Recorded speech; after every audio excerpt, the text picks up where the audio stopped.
right, we're going to use my deck that has different ways that you can use it, including separating it into suits or even just pulling cards like I am right now.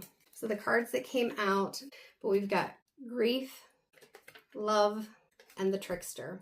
So this definitely makes sense to me. Maybe it does to you. We have the Trickster, who makes it seem like grief and love can be two separate emotions, or even that grief is a bad emotion and love is a good emotion. Actually, they go together. What is that quote that I love? I can't remember who said it, but I think it was somebody who had like studied grief or wrote a book about grief, but it's something about the price of love is grief, or grief is the price of love. Because if you love someone or something enough, losing it, which will happen inevitably in some form, even if it's not a physical passing, is going to happen.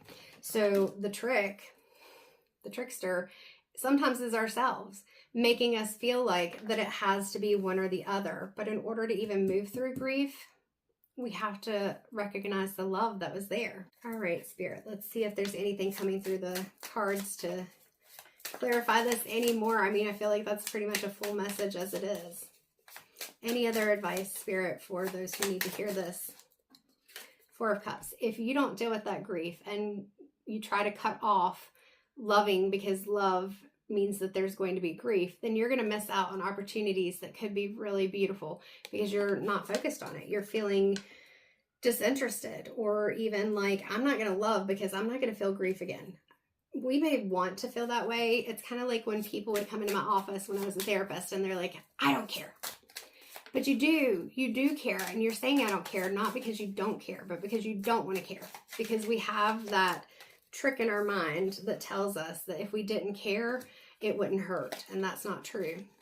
We've got the Fool card here, and she's holding an amethyst in her hand, and I feel like it's saying that I'm seeing somebody ripping a Band-Aid off, that in order to get past this trickster energy and this apathy of this Four of Cups, it's being able to recognize that you can take a leap or move into a new beginning. And there's going to be grief sometimes, but it's going to be okay.